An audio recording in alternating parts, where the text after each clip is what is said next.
Okay, imagine this. You've been searching for your great-great-grandmother in county deeds for, let's say, 3 hours, maybe 4. You're clicking through image after image of handwritten documents, squinting at cursive that looks like it was written by a spider having a bad day. Your eyes are crossing, your coffee's gone cold, and you're starting to question all your life choices. Now, imagine finding that exact same record in 30 seconds. Not 30 minutes, 30 seconds. That's not genealogy fiction, my friends. That's FamilySearch Full-Text Search. And today, I'm going to show you exactly how to use this absolutely game-changing tool to unlock almost 2 billion records that were essentially invisible until now. Let's dive in. Welcome to Ancestors and Algorithms, where family history meets artificial intelligence. I'm your host, Brian, and if you're new here, welcome to the lab. We're not just talking about using AI in genealogy, we're actually doing it together, learning what works, what doesn't, and how to use these tools safely and effectively. Today's episode is going to be a step-by-step tutorial. I mean truly step-by-step. We're going to walk through every single click, every search technique, and every feature of FamilySearch's full-text search tool. And here's what makes this so exciting. This tool uses AI to read handwriting in over 6,000 collections.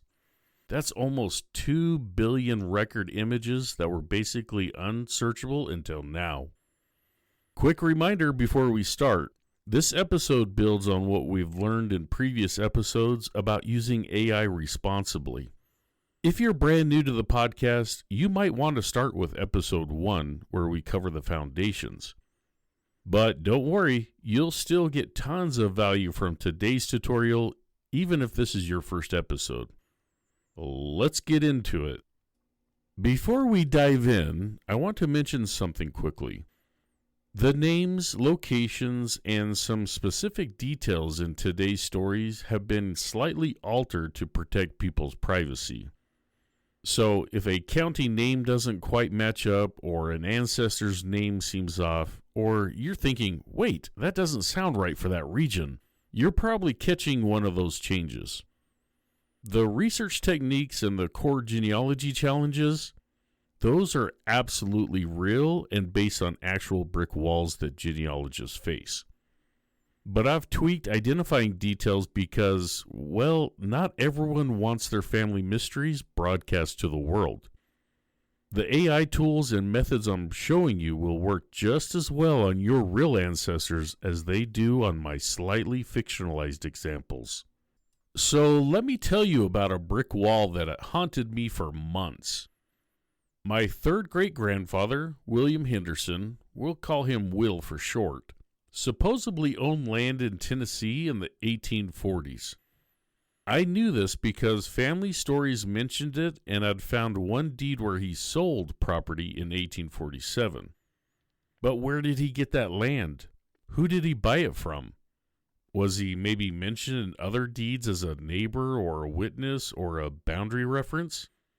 Now, here's the problem. The county's land deed books for that period, they're on FamilySearch.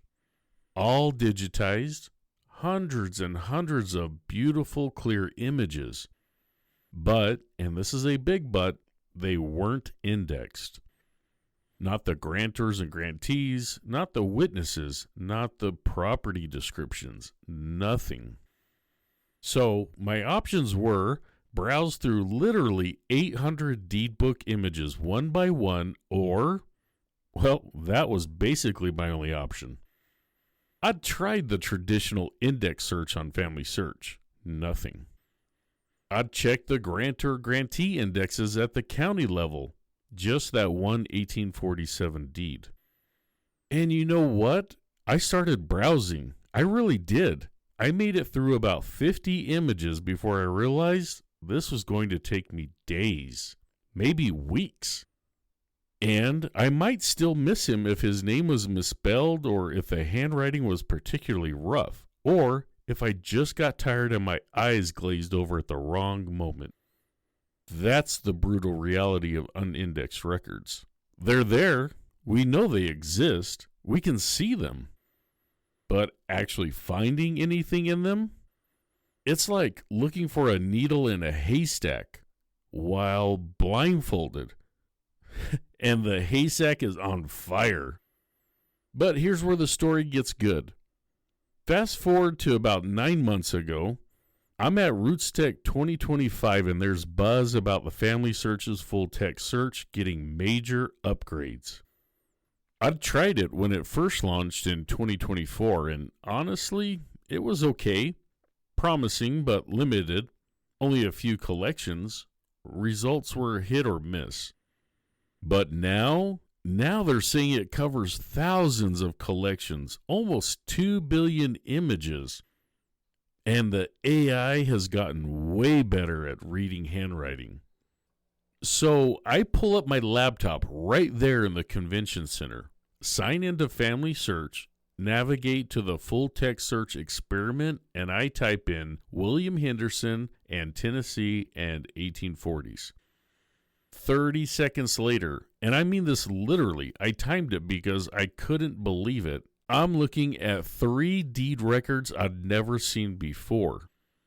One from 1842 where Will witnessed a property sale. One from 1844 where he's mentioned as an adjacent landowner. And one from 1846 where he bought the property he later sold in 1847. 3 records. 3 pieces of evidence that would have taken me days or possibly weeks to find manually, found in 30 seconds. Now, before we get into exactly how to use this tool, I need to be really clear about something. And this is important, so stick with me here. AI didn't do my research for me. That's not what happened.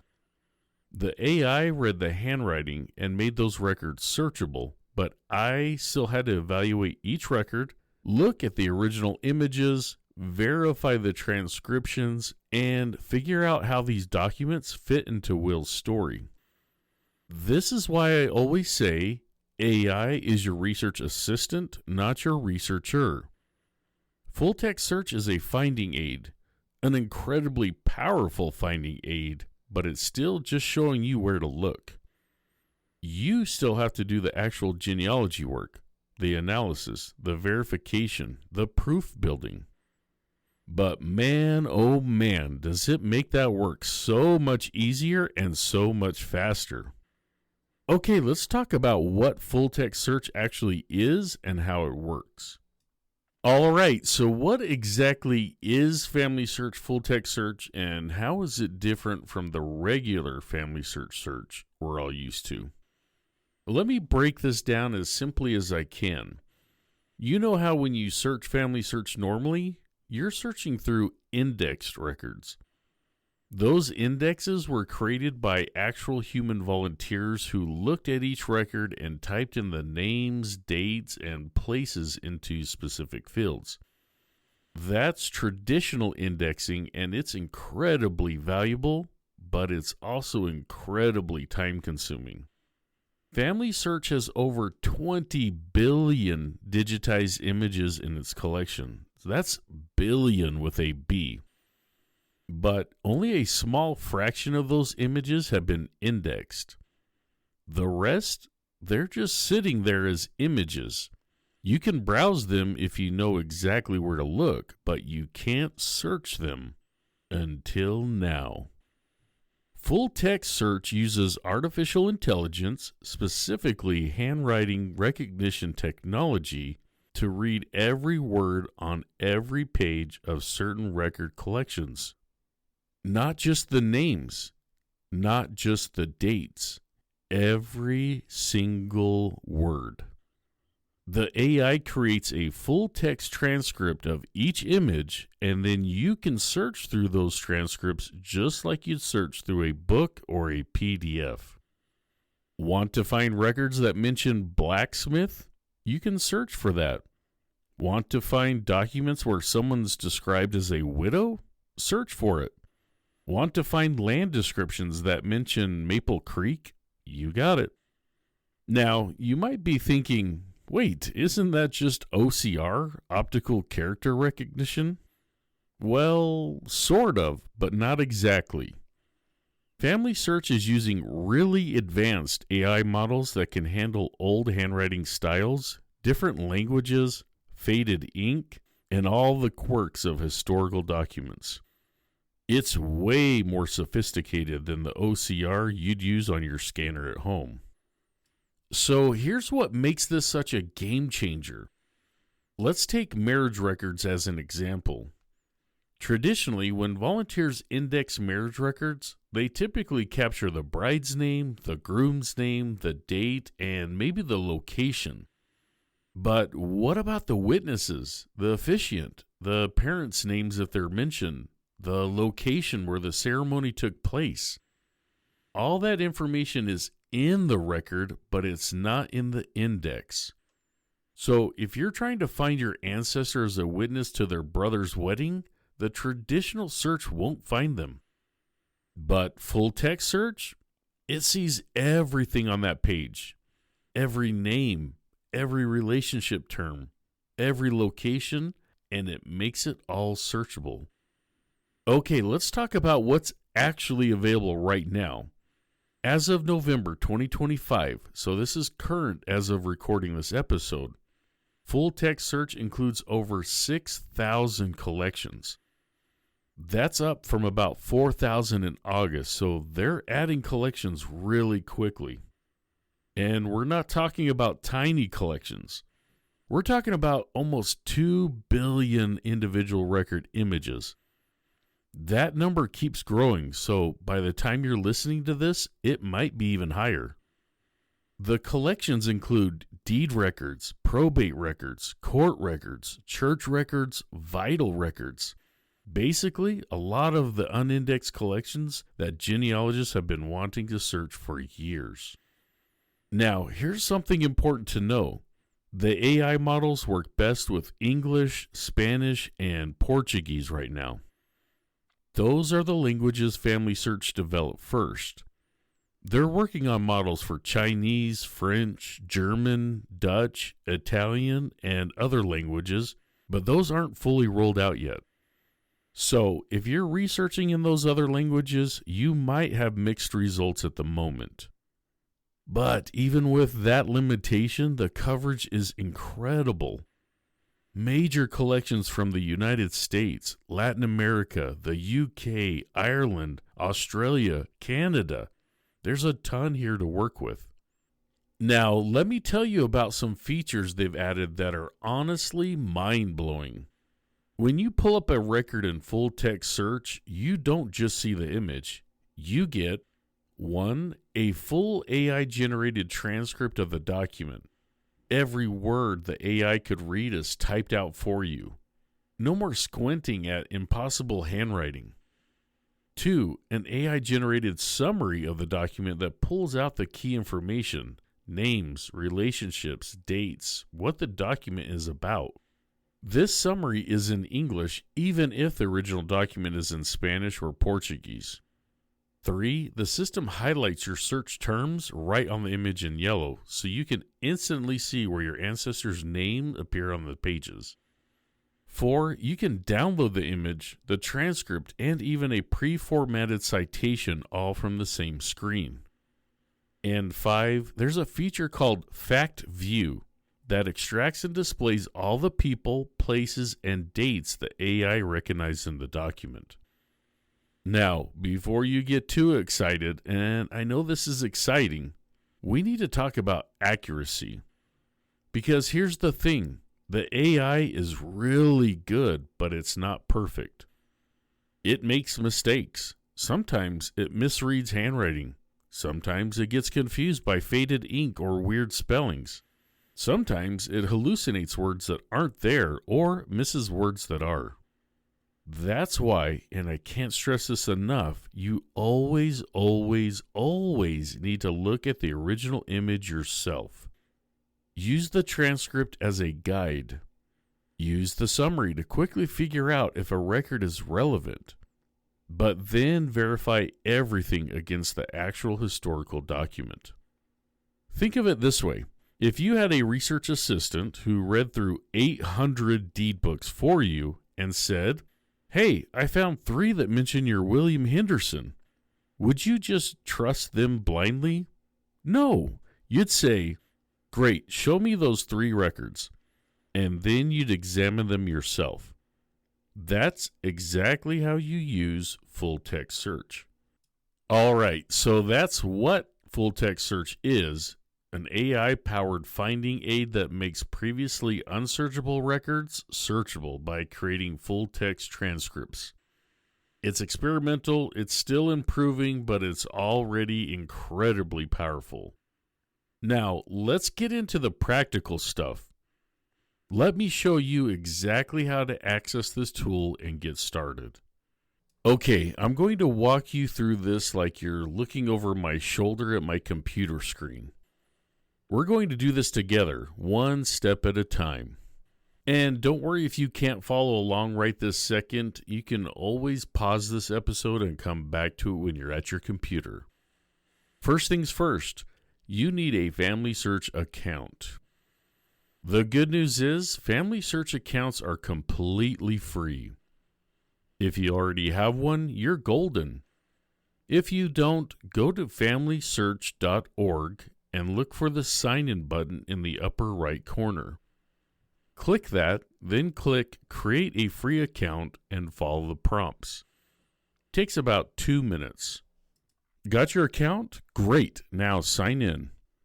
Here's the easiest way to access full-text search. Once you're signed in, at the top of the screen, you'll see Family Tree, Search, Memories, Get Involved, Activities. Click on Search, and the second one down should say Full Text. Click on that. Now, in the middle of your screen, you should see the search interface. There are several search fields. First is the keywords field. This is super powerful. You can search for any word or phrase. Below that is the name field. You can put ancestor names here. Then there's place, pretty self-explanatory. Year with a range option, so you can search like 1840 to 1850. And finally, image group number, which we'll talk about in a bit. That's the DGS number. Okay, let's do a practice search together. I'm going to use a fairly common name so you can see how the results work, but not so common that we get overwhelmed. Let's search for someone named Sarah Collins in Virginia in the 1850s. Now, I don't actually have a Sarah Collins in my tree. I'm just using this as an example. But follow along with the process because you'll use the exact same steps with your own ancestors. In the keywords field, I'm going to type, quote, Sarah Collins, end quote. Notice I put that in quotation marks. That's important. Without the quotes, full-text search would look for records with the word Sarah or the word Collins anywhere on the page, not necessarily together. With the quotes, it looks for that exact phrase. In the place field, I'm typing Virginia. In the year field, I'm going to put 1850 in the first box and 1860 in the second box. That gives me a decade to work with. I'm leaving the name and image group number fields blank for now. Now, I'm clicking the big blue search button. And okay, results are loading. On my screen, I'm seeing, looks like about 1,200 results. Here's what you're looking at. Each result shows a snippet of text from the document with your search terms highlighted, the collection name like Virginia Deed Books or Virginia County Court Records, the date range of the collection, the specific place, county level usually, and a little preview of where in the document your search term appears. At the top of the results list, you'll see a filter option. You can filter by collection, year, place, or record type. These are incredibly useful when you're getting hundreds or thousands of results like we just did. There's also a toggle in the upper right called Fact View. If you turn that on, instead of seeing text snippets, you'll see structured data, the people, places, and dates that AI extracted from each record. Now, let's click on one of these results to see what a full record looks like. Okay, I've clicked on a result that looks promising. It's from a deed book. Here's what I'm seeing now. On the left side of the screen is the original document image. I can see it's a handwritten deed from 1852. The writing is in that old-style cursive that's always a bit tricky to read. On the right side is the AI-generated transcript. It's typed out, line by line, trying to match what's on the page. Above the transcript, there's a button that says Summarize the document. If I click that, the AI generates a summary in English, even if the original document was in Spanish or another language. The summary might say something like, "This is a deed of sale. Sarah Collins sold land to John Mitchell, witnessed by Thomas Brown, dated March 15, 1852. Super helpful for quickly figuring out if this is the record you need. Now, notice on the image on the left, my search terms are highlighted in yellow. I can see exactly where Sarah Collins appears on the page. That's really handy when you're dealing with multi-page documents. At the top of the page, I've got several options. The first is names, transcript, information, and then a paperclip, if I click on, says attached to person and family tree or saved to source box. All really useful features. But here's what I want you to do every single time. Look at that original image and compare it to the transcript. Read through it yourself. In this example, I can see that AI did a pretty good job. The names are correct, the date is right. But I notice it transcribed March as mock in one spot. Small error, but it shows you why verification matters. This is good genealogy practice anyway, right? We always want to look at original sources, understand context, evaluate evidence. Full-text search gets you to those sources faster, but it doesn't replace that critical evaluation step. All right, you've now searched full-text search and examined a record. That's the basic workflow. But there's a lot more we can do to make your searches more effective and find exactly what you're looking for. Let's talk about search techniques and strategies. Okay, now that you know how to access full-text search and run a basic search, let's talk about how to actually get good results. Because there's a big difference between searching and searching well. I'm going to teach you some search operators and techniques that will transform your results. Think of these as power moves for full-text search.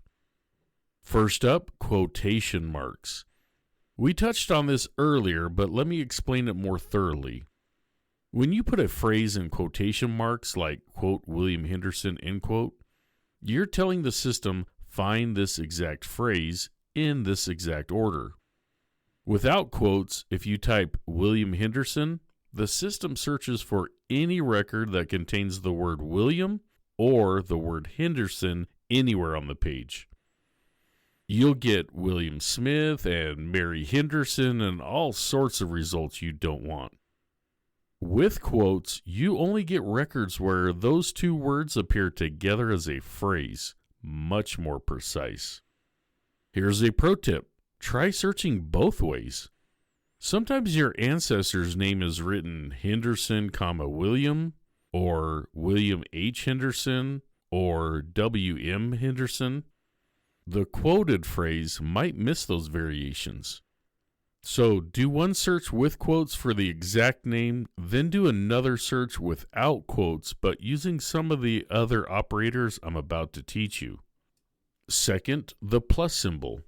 Let's say you're looking for John Smith, which, okay, good luck, right?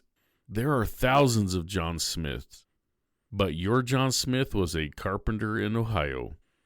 Here's what you do. In the keywords field, type, quote, John Smith, end quote, plus symbol carpenter. The plus symbol means must include.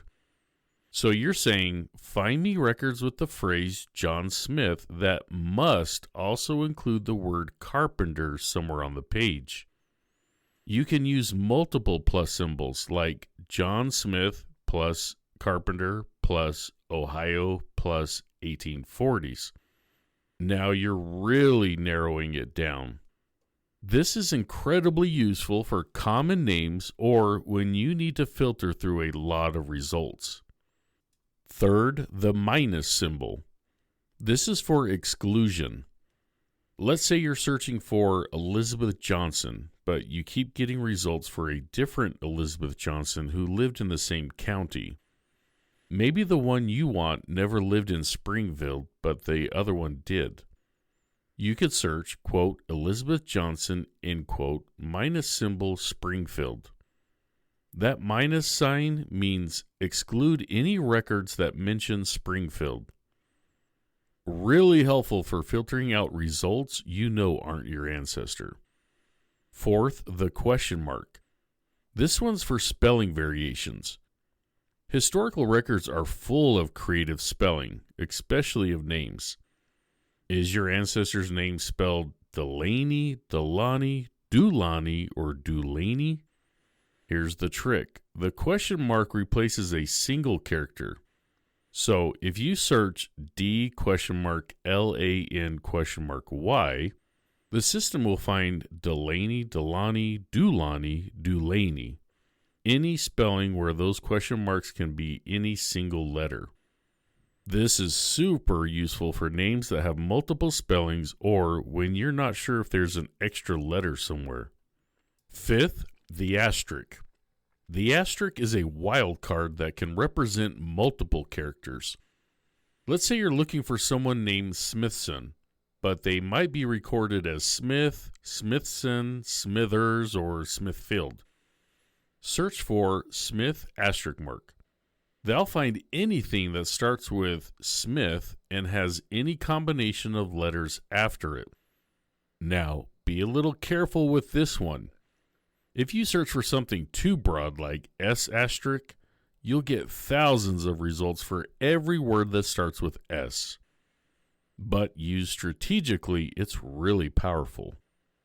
You can also use it at the beginning or in the middle, like asterisk SON. We'll find Johnson, Henderson, Jameson, etc. Here's how I used this recently. I was looking for an ancestor whose first name I'd seen written as both Francis with an I and Francis with an E. I wasn't sure which one was correct, so I searched FRANC asterisk Henderson. Got results for both spellings, plus I also found a Frank Henderson, which turned out to be the same person going by a nickname. Sixth, using the keywords field strategically. The keywords field is more powerful than you might think. You're not limited to names. You can search for occupations, blacksmith, farmer, teacher, merchant, relationships, widow, orphan, heir, son of, daughter of, legal terms, indenture, last will and testament, deed of sale, geographic features, near the creek, adjoining lands, along the road, anything else that might be mentioned in records. Let me give you a real scenario. Let's say you know your ancestor owned land near something called Maple Creek in a certain county, but you don't know exactly when or in which deed book. You could search keywords, quote, Maple Creek, end quote, place, your county or state, year, your date range. And boom, you'll get every deed, survey, or other record that mentions Maple Creek, and you can look through those to find where your ancestor's land is referenced. Or let's say you're trying to find witnesses to events. Marriage witnesses, will witnesses, deed witnesses. Search keywords, witness, plus symbol, your ancestor's name. You'll find any document where someone witnessed something involving your ancestor or where your ancestor witnessed something for someone else. This is especially powerful for collateral research, finding your ancestors' associates, neighbors, and relatives by seeing who they witnessed for and who witnessed for them. 7th, searching by collection using DGS numbers. Okay, this one's a little more advanced, but it's incredibly useful. Every collection on FamilySearch has something called an image group number or DGS number. It's like a unique ID for that collection. Why would you want to search a specific collection?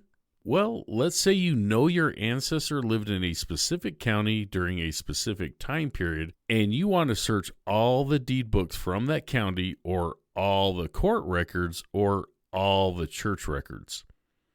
Instead of searching across all 6,000 collections, which might give you thousands of irrelevant results, you can narrow your search to just that one collection. Here's how. First, you need to find the DGS number. There are 2 ways. Way 1, go to the regular FamilySearch catalog, find the collection you want, and look at the URL. You'll see a number. That's the DGS. Way 2, from the full-text search page, click Browse All Collections and find the collection. The DGS number will be displayed. Once you have the DGS number, put it in the image group number field when you search. Now, your search only looks through that specific collection. I use this all the time.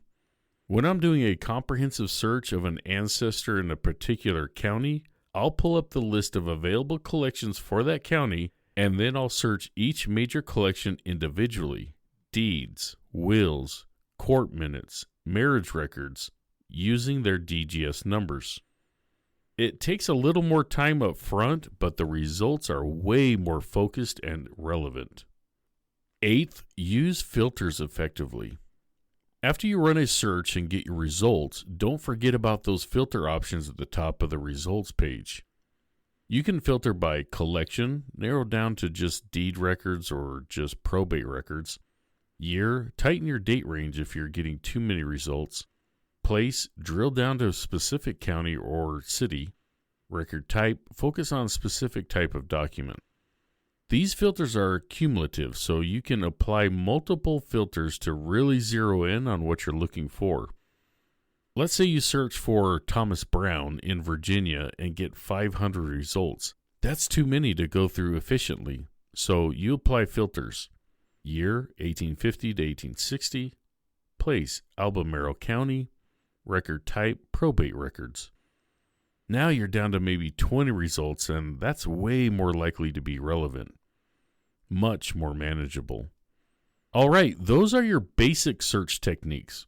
Quotation marks for exact phrases, plus and minus symbol for including or excluding terms, question marks and asterisks for spelling variations, strategic use of keywords for occupations and other details, DGS numbers for collection-specific searches, and filters to narrow your results. Master these techniques and you're going to find records you never would have before. I promise you that. Okay, I want to share a success story that really shows the power of full-text search when you use it strategically. This happened about 2 months ago and I'm still excited about it. I've been researching my 3rd great-grandmother, Margaret O'Brien. She married Patrick Sullivan in New York in 1858, and then the couple moved to Pennsylvania sometime before 1870. I had their marriage record. I had them in the 1870 census in Pennsylvania, but I had absolutely no idea where Margaret came from originally. No parents' names, no location in Ireland, nothing. This is a classic Irish genealogy brick wall. Common names, pre-civil registration in Ireland, limited records. I'd searched everything I could think of. Naturalization records, death records, church records in New York. Nothing gave me Margaret's parents or her place of origin. So I decided to try a full-text search strategy focusing on their early years in Pennsylvania. My thinking was, maybe they knew other Irish immigrants. Maybe there were witnesses to events. Maybe Margaret had siblings who also immigrated. I went to full-text search and searched Pennsylvania deed records for the county where they settled. First search, Patrick Sullivan for 1860 to 1880. Got about 40 results, started going through them. Found Patrick buying land in 1869. Great, that confirms when they arrived. Found him selling part of that land in 1874. Nothing groundbreaking yet. Then I searched for Margaret Sullivan in the same collection, same date range. Third result down was a deed from 1872. I clicked on it and I'm looking at this handwritten document and the AI summary says, Deed of Sale. Margaret Sullivan, widow of Timothy O'Brien, sells land to John Murphy. Wait, Margaret Sullivan, formerly Margaret O'Brien, married to Timothy O'Brien? I'd assumed Patrick was her first husband, but no, she'd been married before. Now I'm excited. I search for Timothy O'Brien in the same county. Find a probate record from 1857. Timothy O'Brien died, leaving widow Margaret and 3 children. Then I searched Timothy O'Brien in New York records around the same time. Find a ship passenger list from 1852. Timothy O'Brien, age 28, traveling with wife Margaret, age 24, from County Cork, Ireland. Exact ages match with later census records. In 30 minutes of searching, 30 minutes, I went from having no idea about Margaret's origins to having her first husband's name, her approximate birth year, her departure port in Ireland, 3 children from her first marriage that I didn't know existed, a connection to County Cork. And here's the thing. None of these records were indexed in a way that would have connected them. The deed didn't mention Patrick Sullivan, so searching for him wouldn't have found it. The passenger list wasn't linked to her second marriage. Full-text search let me search for different name combinations in multiple collections quickly and find documents that traditional index searches would never have surfaced. Now, do I have 100% proof that this is the same Margaret? Not yet. I still need to verify, build the case, maybe find more documentation. But I went from no leads to multiple solid leads in one afternoon. And that's the power of having AI as your research assistant. Not your researcher. I'm still doing all the analysis and verification work, but as an assistant that can help me find needles in those haystacks. That's what I want for all of you. Those breakthrough moments where suddenly a brick wall starts to crumble. All right, let's wrap this up. We've covered a lot of ground today, and I want to make sure you walk away with clear action steps. Just a quick pause and update at the end of this episode on full-text search collection numbers. I watched a FamilySearch webinar yesterday, and they said there's 7,757 collections as of November 20th, 2025. Okay, my friends, we have covered a ton of information in this episode. Let's recap the key points before I give you your homework. FamilySearch Full-Text Search is an AI-powered tool that makes over 2 billion previously unsearchable records searchable by creating full-text transcripts of handwritten documents. It's free with your FamilySearch account. It includes over 7,757 collections and is adding more constantly. The key search techniques we covered: quotation marks for exact phrases, plus and minus symbols for including or excluding terms, question marks and asterisks for spelling variations, strategic keyword searching for occupations, relationships, and other details, DGS numbers for collection-specific searching, filters to narrow your results. And remember, always verify AI-generated transcripts against the original images. AI is your research assistant, not your researcher. Use full-text search to find records faster, but still apply good genealogical practices for evaluation and proof. All right, homework time. I'm giving you 3 levels. Pick the one that matches where you are in your comfort level. Beginner. If this is your first time with full-text search, your assignment is simple. Set up access to the tool. Go to FamilySearch.org, make sure you're signed in, then click on Search and go to Full Text. And do one search for a known ancestor. Search for someone you already have records for, just to practice the interface. Look at one record, compare the transcript to the image, and get comfortable with how it works. Intermediate.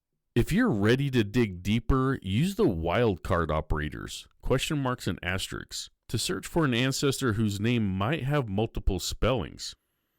Try at least 3 different spelling variations and see if you find any new records. Download one record you find and add it to your research files with proper citation. Advanced. For those of you who are ready to really put this to work, do a multi-collection sweep of one ancestor in one location. Search at least 3 different collection types, deeds, court records, and probate records, using DGS numbers for each collection. Document 3 new findings about your ancestor or their community. Bonus points if you find them as a witness to someone else's transaction. And please, please share your results. Come over to our Facebook group, Ancestors and Algorithms, AI for Genealogy, and tell us what you find. Did you break through a brick wall? Find an unexpected record? Discover a new connection? We want to celebrate with you. As always, if you have questions, you can email me at ancestorsandai@gmail.com. You can also visit our website at ancestorsandai.com. If you're enjoying the podcast, I'd be so grateful if you could leave a rating and review wherever you listen to podcasts. It really does help other genealogists find the show. And hit that follow or subscribe button so you don't miss the next episode. Thank you so much for spending this time with me today. Thank you for being part of this journey as we figure out together how to use these amazing new AI tools responsibly and effectively in our family history research. Remember, AI is your research assistant, not your researcher.